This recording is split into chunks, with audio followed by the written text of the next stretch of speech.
Hello student, good morning. Today we have learning second question of unit 2. Our question is write a short note on postcorp. Okay, postcorp વિશે short note લખો. Luther Gulick has given a scientific classification of managerial functions is known as postcorp. Okay, postcorp છે એ Luther ગ્યુલિકે છે એ મેનેજમેન્ટના function તરીકે આપ્યું છે કે મેનેજમેન્ટના ફંક્શન તરીકે છે એ પોસ્ટકોર્પ છે એ લ્યુથર ગ્યુલિકે આપ્યું છે. પોસ્ટકોર્પની અંદર છે ટોટલ 7 પોઈન્ટ છે. એની અંદર ફર્સ્ટ છે P means planning, then O means organising, then third S means staffing, fourth D means directing, fifth CO that means coordinating, then R means reporting, and last B means budgeting. તો આ છે એનો meaning હતા કે P for planning, O for organizing, S for staffing, D for directing, CO for coordinating, R for reporting, and B for budgeting. So first of all we have discussed the point number 1, capital P, that means planning. Planning means ayojan. Planning is an intellectual process. It is the first step of the management process. કે planning છે, આપણે કોઈ પણ business start કરતા હોઈએ તો planning છે, આયોજન છે એ આપણા બિઝનેસનું છે ફર્સ્ટ સ્ટેપ છે. કે પહેલું જ સ્ટેપ આપણે કાંઈ પણ બિઝનેસ સ્ટાર્ટ કરી તો પ્લાનિંગ આવે. કે આપણે છે એ આપણી લાઈફમાં પણ કંઈ કરતા હોઈએ તો પહેલાં પ્લાનિંગ જરૂરી છે. તો આપણે કાંઈ પણ બિઝનેસ સ્ટાર્ટ કરવો હોય તો એમાં પણ છે એ પહેલાં પ્લાનિંગ છે એ જરૂરી હોય છે. What is to be done, where is to be done, how is to be done, that means કે આપણે છે એ શું કરશું, ક્યારે કરશું, કેવી રીતે કરશું, કે આપણે નવો બિઝનેસ સ્ટાર્ટ કરવો છે તો એની માટે કઈ જગ્યાએ સ્ટાર્ટ કરશું, શેનું પ્રોડક્શન કરશું, કેવી રીતે પ્રોડક્શન કરશું. ઇન શોર્ટ કે આ બધું છે એ પહેલાં પ્લાનિંગ કરી લેવું જોઈએ. The full project is planned for its implementations. To achieve the specific objective, it is necessary to formulate policy, procedures and program. કે આપણે છે એ આપણો બિઝનેસ સ્ટાર્ટ કરતાં પહેલાં છે એ બધું છે એ પ્લાનિંગ છે એ પ્રોપર કરી લેવું જોઈએ કે આપણે કઈ વસ્તુનો બિઝનેસ સ્ટાર્ટ કરવો છે, કઈ જગ્યાએ કરવો છે, તે માટેની પોલિસી, તે માટેના નીતિ નિયમો, પ્રોડક્શન કરવાની પ્રોસિજર્સ. ઇન શોર્ટ આપણે કાંઈ પણ છે એ બિઝનેસ સ્ટાર્ટ કરવા જઈએ તો ફર્સ્ટ સ્ટેપ શું આવે કે પ્લાનિંગ. કે આપણે છે એ પહેલાં છે આપણા બિઝનેસનું છે પ્રોપર પ્લાનિંગ કરી લેવું જોઈએ. Planning consider the evolution of past event and assumptions, the event that may possible take place in future.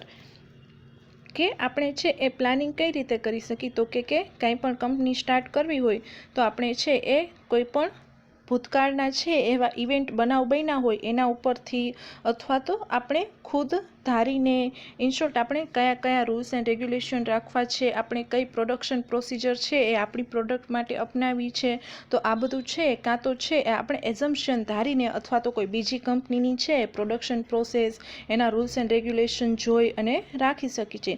In short first point P for planning, that means કે આપણે કોઈ પણ બિઝનેસ સ્ટાર્ટ કરી તો એનું ફર્સ્ટ સ્ટેપ છે એ planning છે. પહેલાં આપણે છે પ્રોપર પ્લાનિંગ કરવું જોઈએ, પછી છે બીજા બધા સ્ટેપ આગળ આવે.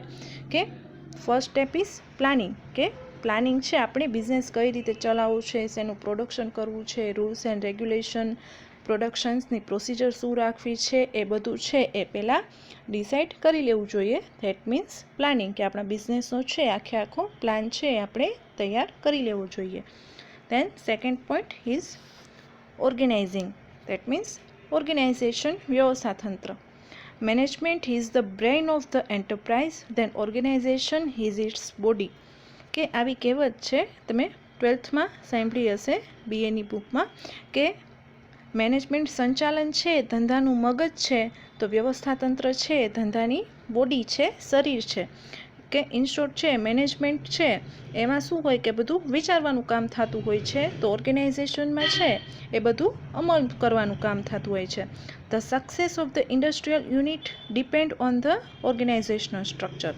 કે આપણું બિઝનેસ છે એ એનો ઓબ્જેક્ટિવ જે હેતુ છે એ મેળવે છે કે નહીં એ કોના ઉપર રહેલું છે તો કે ઓર્ગેનાઇઝેશન્સ ઉપર.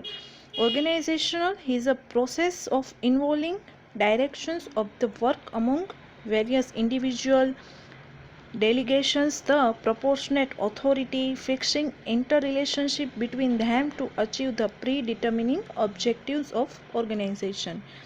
કે ઓર્ગેનાઇઝેશન્સમાં શું આવે તો કે આપણે કોઈ પણ છે એ કંપની સ્ટાર્ટ કરી છે તો એમાં છે એ જે મેનેજમેન્ટ હોય છે અથવા તો ઉચ્ચ લેવલ ઉપર જે ડાયરેક્ટર હોય છે કંપનીમાં, જે વ્યક્તિ મેનેજમેન્ટ કરતો હોય છે એ વ્યક્તિ, કંપનીના એમ્પ્લોઈઝ, એ બધા વચ્ચે છે એ ઓથોરિટી અને રિસ્પોન્સિબિલિટી, સત્તા અને જવાબદારી છે એ પ્રમાણસર વહેંચવામાં આવે છે કે કઈ વ્યક્તિ પાસે છે કેટલી ઓથોરિટી છે, સત્તા છે, કયા કયા ટાઈપના છે નિર્ણય લઈ શકે છે, કઈ વ્યક્તિને છે એ કંપનીમાં કેટલી રિસ્પોન્સિબિલિટી આપવામાં આવી છે, કઈ વ્યક્તિને કેટલી જવાબદારી આપવામાં આવી છે.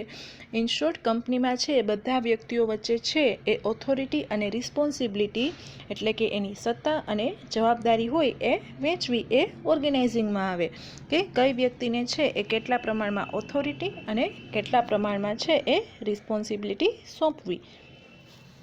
Then point number 3 is S for staffing.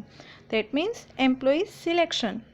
The personal administration is concerned with placing the right candidate on the right job at the right time as fixed by the organization. કે સ્ટાફિંગમાં શું આવે તો કે આપણી કંપનીમાં જો વધારે એમ્પ્લોયની જરૂર હોય તો એમનું સિલેક્શન કરવું કે એમ્પ્લોઈઝને છે એ કંપનીમાં જોબ આપવી કે આપણે જેટલા એમ્પ્લોય છે એટલા પૂરા ન થાય તો એમ્પ્લોયને છે એ સ્ટાફિંગ સિલેક્શન કરવું એમ્પ્લોયનું કંપનીમાં.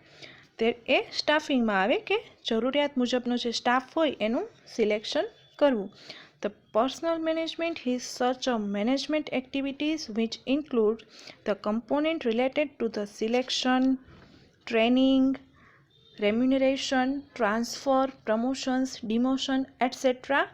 That means કે સ્ટાફિંગમાં છે એ ખાલી એમ્પ્લોય સિલેક્શન કરવાનું જ ન આવે પણ એમ્પ્લોયને છે એ રેમ્યુનરેશન એટલે કે એમની જે સેલેરી આપવામાં આવે એ, એમ્પ્લોઈઝને ટ્રેનિંગ આપવામાં આવે, એમ્પ્લોઈઝનું કોઈ પણ જગ્યાએ બીજી કંપનીની બીજી બ્રાન્ચમાં ટ્રાન્સફર કરવાનું હોય તો એ, કેટલાય એમ્પ્લોયને છે એ પ્રમોશન આપવાનું હોય એ, અથવા તો ડિમોશન કે વર્ક સારું ન કરતા હોય તો એની પોસ્ટ પરથી નીચી પોસ્ટ પર એને લઈ આવવા.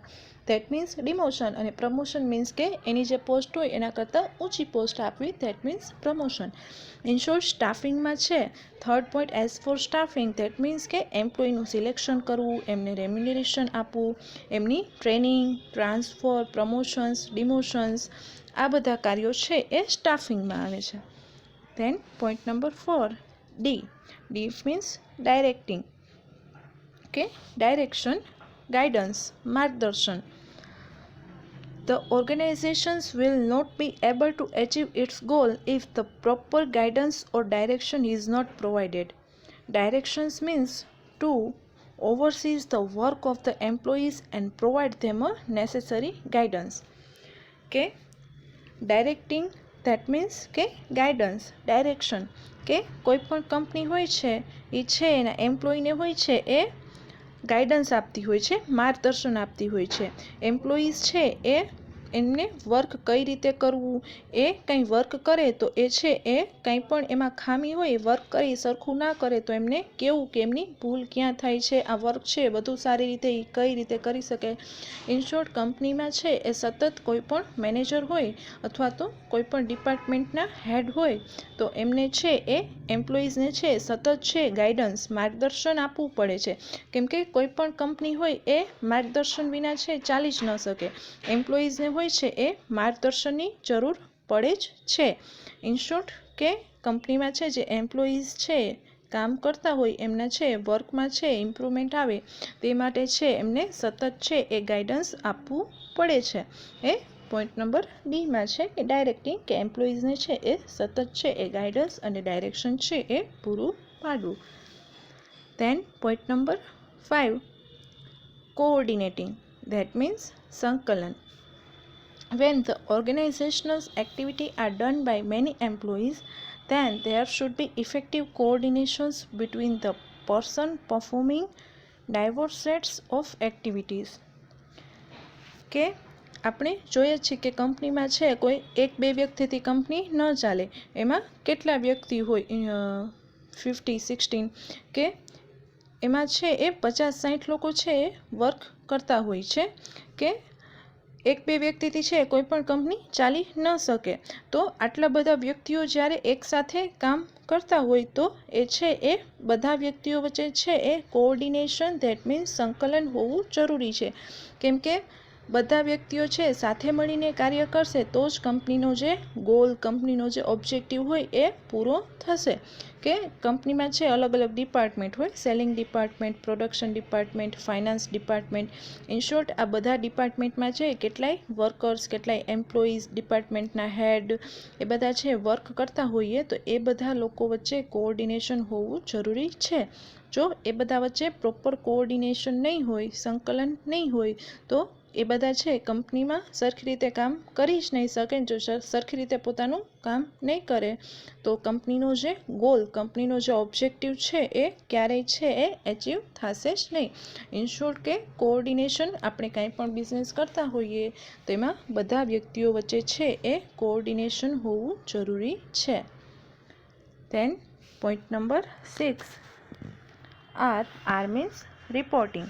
That means reporting means communication.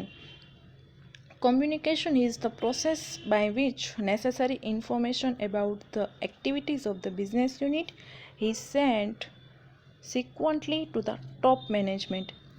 કે reporting that means કે communication કે માહિતી પહોંચાડવી કે કંપનીમાં છે એ ટોપ મેનેજમેન્ટ કે જે મેનેજર હોય અથવા તો કંપનીમાં જે ઓનર્સ હોય એ છે એ કંપનીના બધા રૂલ્સ એન્ડ રેગ્યુલેશન છે એ એમ્પ્લોઈઝ સુધી પહોંચાડે અને એમ્પ્લોઈઝ છે એ આખા દિવસ દરમિયાન અથવા તો એક વીક દરમિયાન જે રીતે કાર્ય થયું છે એ બધા વર્કની ઇન્ફોર્મેશન છે એ ટોપ મેનેજમેન્ટ સુધી પહોંચાડે. That means reporting.